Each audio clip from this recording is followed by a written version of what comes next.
സിനിമയിൽ കഥാപാത്രം എന്നൊക്കെ പറഞ്ഞ് ഇദ്ദേഹം പറഞ്ഞ പോലെ ഒന്നും എന്ത് വലിയ ട്രിക്കൊന്നുമില്ല. നമ്മൾ സാധാരണ സിനിമയിൽ അഭിനയിക്കാൻ വരുന്ന പോലെ സിനിമയിൽ അഭിനയിച്ചിട്ടുണ്ട്. പിന്നെ ഈ പറഞ്ഞ പോലെ ഈ മലയോര കഥാപാത്രങ്ങൾ ഒരുപാട് ഞാൻ അഭിനയിച്ചിട്ടുണ്ട്. പക്ഷെ എവിടെയെങ്കിലുമൊക്കെ ചെറുതായിട്ടൊക്കെ വരും. കാരണം ആ ബെൽറ്റിൽ എല്ലാ ചെറിയ ചെറിയ ചെറിയ നുവാൻസസ് മാത്രമേ വ്യത്യാസം ഉണ്ടാവുള്ളൂ മനുഷ്യൻ. എന്നാലും പരമാവധി.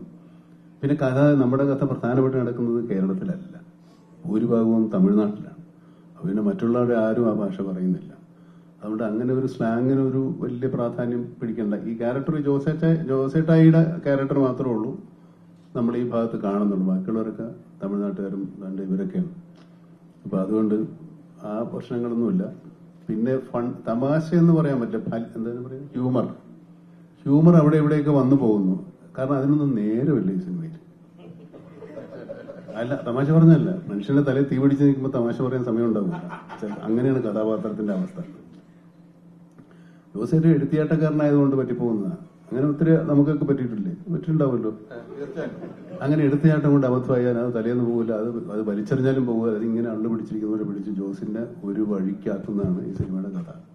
ബാക്കി കഥ ഞാൻ പറഞ്ഞാൽ നിങ്ങൾക്ക് സിനിമ കാണാൻ ഇൻട്രസ്റ്റ് ഉണ്ടാകാത്തത് ഉണ്ടെന്ന് തോന്നുന്നത് പോലെ അതുകൊണ്ടാണ് ഞാൻ പറയാം. ഇതൊരു സാമ്പിൾ മാത്രമാണ്. അപ്പൊ യഥാർത്ഥ വെടിക്കെട്ട് ഇനി വരാനിരിക്കുന്നേ ഉള്ളൂ. കുഴി ചാടിക്കല്ലേ. ഞാൻ മിഥുൻ മാനുവൽ തോമസിനെയും വൈശാഖിനേക്കാൾ വിശ്വസിക്കുന്നതിനേക്കാൾ കൂടുതൽ നിങ്ങളെ വിശ്വസിച്ചിട്ടറിയില്ല. അല്ലാതെ എനിക്ക് ഇവര് ഞങ്ങളുമൊക്കെ നിങ്ങളെ വിശ്വസിച്ചിട്ട് വരുന്നത്. കാരണം ഇത് പ്രേക്ഷകർ സ്വീകരിക്കുമെന്നാണ് ഞാൻ ഉൾപ്പെടെയുള്ള എല്ലാ സിനിമാ പ്രവർത്തകരും വിചാരിക്കുന്നതും അങ്ങനെയാണ് ഇറങ്ങിത്തിരിക്കുന്നത്. ചിലരുടെയൊക്കെ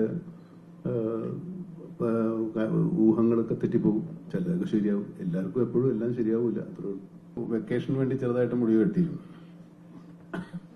ഇപ്പോൾ കുറച്ച് ദിവസം ഷൂട്ടിംഗ് തുടങ്ങുന്നതിന് മുമ്പ് ചെറിയൊരു വെക്കേഷൻ ഉണ്ടായിരുന്നു. അപ്പോൾ മുടിയിലൊക്കെ ഒന്ന് പണം നോക്കിയതാണ്.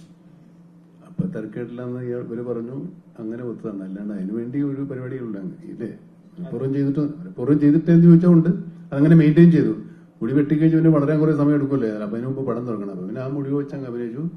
പിന്നെ പടം തീരുന്നവരെ ആ മുടി വെട്ടി അങ്ങനെ ആയിക്കൊണ്ടിരുന്നു. അങ്ങനെയാണ് എന്റെ കഥ. പടത്തിനകത്ത് 2-3 ഷർട്ടും കൊണ്ടൊക്കെ ഉള്ളൂ.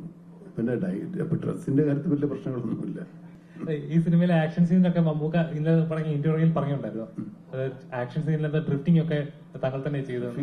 ഇത്രയും സേഫ് ആയിട്ടുള്ള സ്ഥലത്ത് ഡ്രിഫ്റ്റ് എന്ത് ചെയ്യല്ലേ നമുക്ക്. കാരണം ആൾക്കാർ ചുറ്റും നമ്മൾ മാറി എന്നെല്ലാം സേഫ് ആയി കഴിഞ്ഞാൽ ഡ്രിഫ്റ്റ് ചെയ്യാൻ എളുപ്പമില്ലേ. അല്ല, അതൊരു സാഹസികതയൊന്നും അല്ല. നമുക്ക് എന്തെങ്കിലും പറ്റിയാൽ നമുക്കേ പറ്റുള്ളൂ, വേറെ ആർക്കും ഒന്നും പറ്റില്ലെന്ന് മാത്രമേ ഉള്ളൂ. ഇതുപോലെ ആക്ഷൻ അങ്ങനെ ഒരുപാട് ഡ്രിഫ്റ്റിംഗ് ഒന്നും ഇല്ല. ചെറുത് കാര്യങ്ങളാണ്. അങ്ങനെ ചെയ്യാൻ താല്പര്യമുണ്ടോ? അല്ല, അങ്ങനത്തെ പടങ്ങൾ ചോദിച്ചാൽ സിനിമയോടുള്ള ലവ്, പാഷൻ. എനിക്ക് സിനിമയെ അല്ലാതെ ഒരു വഴിയും വേറെ ഞാൻ കാണുന്നില്ല.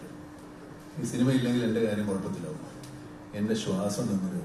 എന്റെ കൗതുകം മുഴുവൻ മമ്മൂക്ക ഇത് എങ്ങനെയാണ് ചെയ്യാൻ പോകുന്നത് എന്നുള്ളതാണ്. കാരണം എനിക്ക് 100% ഷുവറാണ്, ഒരിക്കലും മമ്മൂക്ക മുമ്പ് ചെയ്തൊരു കഥാപാത്രത്തെ റിപ്പീറ്റ് ചെയ്യില്ല.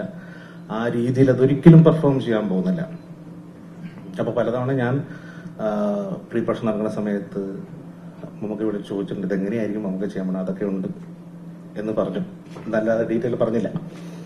എന്തായാലും ഞാൻ ഈ സിനിമയിൽ ഇതേ കൗതുകത്തോടെയാണ് ഈ സിനിമയെ സമീപിച്ചത്. ഈ ഷൂട്ടിംഗ് നടന്ന 104 ദിവസവും ഞാൻ എൻജോയ് ചെയ്തത് പുതിയ കാലഘട്ടത്തിലെ അഭിനയ രീതികളനുസരിച്ച്, പുതിയ കാലഘട്ടത്തിലെ സിനിമകളുടെ രീതികളനുസരിച്ച് ആ പെർഫോമൻസിന്റെ മീറ്ററിൽ ഈ കഥാപാത്രത്തിനൊരു ഫ്രെയിം ഉണ്ടാക്കി ആദ്യം മധ്യാന്തം അത് അതേ രീതിയിൽ തുടർച്ചയായി. കാരണം ഇതിനകത്ത് ഇപ്പോ ഒരു കാര്യം മാത്രമല്ല, ആക്ഷൻ ഉണ്ടാവാം, ഫൺ ഉണ്ടാവാം, ഇമോഷൻസ് ഉണ്ടാവാം, മാറ്ററുകൾ ഉണ്ടാവാം. പല രീതികളിലൂടെ സിനിമ സഞ്ചരിക്കുമ്പോഴും ഈ കഥാപാത്രത്തിന്റെ ആ മീറ്റർ അതേപോലെ തുടർന്ന് ഈ പുതിയ കാലഘട്ടത്തിൽ അനുസരിച്ചിട്ടുള്ള പെർഫോമൻസ് ആണ് ഇതിൽ ചെയ്തിരിക്കുന്നത്.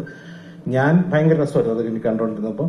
നിങ്ങൾക്കും സിനിമ കാണുമ്പോൾ അത് എന്റർടൈൻ ചെയ്യാൻ പറ്റുമെന്നും, ഒരുപക്ഷെ പുതിയ കാലഘട്ടത്തിൽ സിനിമ ചെയ്യുന്ന മാസ് സിനിമ അല്ലെങ്കിൽ ഇങ്ങനെ കൊമേഴ്സ്യൽ സിനിമകൾ എങ്ങനെ ചെയ്യാം എന്നുള്ള രീതിക്ക് ഒരു പെർഫോമൻസ് റെഫറൻസായി അതുണ്ടാവുമെന്നാണ് ഞാൻ വിശ്വസിക്കുന്നത്.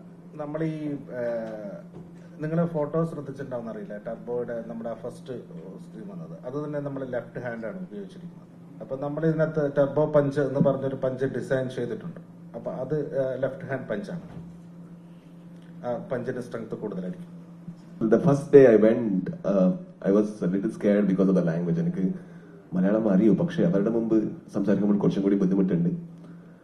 അപ്പോ എനിക്ക് കുറച്ചും കൂടി ഇന്റിമിഡേറ്റ് ആയി. എന്റെ ഡയലോഗ് ഫ്ലോ കുറച്ചും കൂടി മാറി. Then he said the same dialogue in his flow. The moment he said, I was like, why did I think in this way? Then, like, I was so comfortable because I knew that he's not judging me, and and the unfortunate thing was he didn't have dialogue. He had to look at me. That was much more scary. He's just looking at me. I need to tell him. I'm like, okay. But the moment he gave me the flow, I could actually hold on to the scene. So then I knew that there is lot to learn in the commercial space that bridge cinema makers or indie filmmakers need to learn.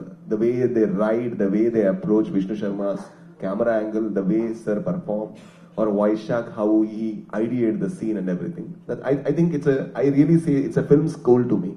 But they paid me the fees, that's all.